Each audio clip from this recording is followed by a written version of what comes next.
Hello student, Coulomb's law के next numerical में एक न्यूमेरिकल है 5 electrons have been removed from the each atom to form ion.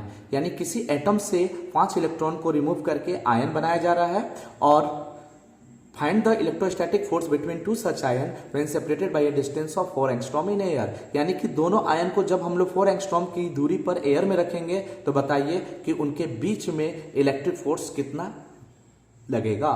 तो जब किसी एटम से इलेक्ट्रॉन को हम लोग रिमूव करते हैं, यानी एटम न्यूट्रल होता है और इलेक्ट्रॉन जब रिमूव करेंगे तो 5 इलेक्ट्रॉन रिमूव करेंगे। इसका मतलब उस पर पॉजिटिव चार्ज आएगा इलेक्ट्रॉन लॉस करने की वजह से। तो कितने इलेक्ट्रॉन लॉस कर रहे हैं, रिमूव कर रहे हैं 5, तो n की वैल्यू 5 हो गई। और E इलेक्ट्रॉनिक चार्ज, तो ये Q is equal to any quantization of charge के आधार पर हम लोगों ने एक Q की वैल्यू कैलकुलेट कर लिया।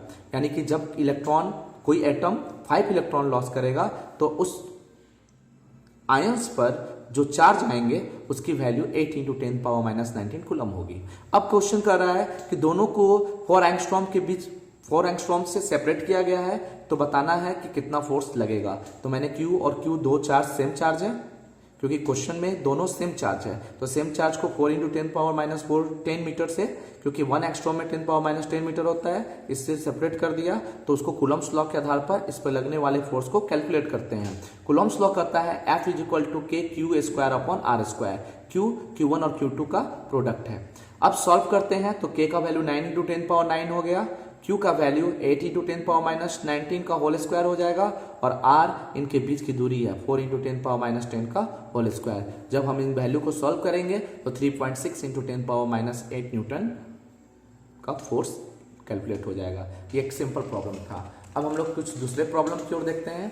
तो उसी तरह एक दूसरा प्रॉब्लम है कि दो स्फीयर है, 2 spheres of charge 10 coulomb and 40 coulomb are placed 12 centimetre apart. यानी कि मैंने दो ए और बी दो स्फीयर कंसिडर कर लिया, एक पर +10 कूलम चार्ज है और एक पर +40 कूलम चार्ज है और दोनों एक दूसरे से 12 सेंटीमीटर पर है। तो सेंटीमीटर को मैंने मीटर में बदल दिया, 100 से डिवाइड कर देंगे तो 0.12 मीटर हो जाएगा। अब कह रहा है इन दोनों के बीच में find the position of the point between them. इन दोनों के बीच में कौन सा ऐसा पॉइंट होगा जहां पर एक 1 कूलम चार्ज को रखने पर नेट फोर्स इन दोनों की वजह से नेट फोर्स 0 हो। तो मैंने एक पॉइंट C कंसिडर कर लिया जिस पर मैंने 1 कूलम चार्ज रखा।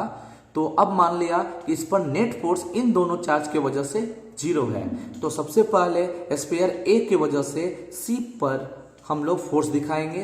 तो दोनों पर नेचर पॉजिटिव होने की वजह से फोर्स रिपल्सिव होगा इसके लाइन ज्वाइनिंग के अवे, और बी स्फीयर पर 40 कूलम चार्ज 1 कूलम पर फिर से एक रिपल्सिव फोर्स एग्जिस्ट करेगा जो BC के लाइन ज्वाइनिंग के अवे होगा, फिगर में रिप्रेजेंट किया गया है। इस तरह F1 F2 एक दूसरे के डायरेक्शन के अपोजिट आता है। तो सबसे पहले हम लोग F1 और F2 की वैल्यू इंडिविजुअली कैलकुलेट कर लेते हैं। तो कूलम्ब्स लॉ से F1 की वैल्यू हो जाएगी K Q1 Q2/r²।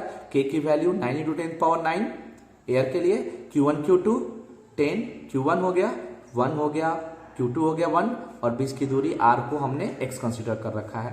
सॉल्व करेंगे ये रिजल्ट आएगा। उसी तरह F2 की वैल्यू को इसी फॉर्मूला में प्लेस करेंगे। K की वैल्यू 9 × 10⁻9, Q1 40, Q2 1 और बीच सेपरेशन डिस्टेंस हो गया 0.12 - x, क्योंकि पूरे वैल्यू में से x घटाएंगे तभी हमको इनके बीच की डिस्टेंस प्राप्त होगी। तो ये वैल्यू हमें मिल गई। तो अब ये वैल्यू F1 का हो गया और ये वैल्यू F2 का हो गया।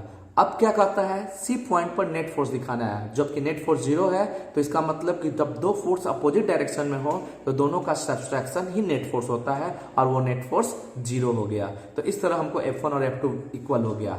अब दोनों के वैल्यू को हम लोग रखकर जब सॉल्व करते हैं तो हमें x का वैल्यू 4 सेंटीमीटर प्राप्त होता है। अब ये कैलकुलेशन आप देख लीजिएगा।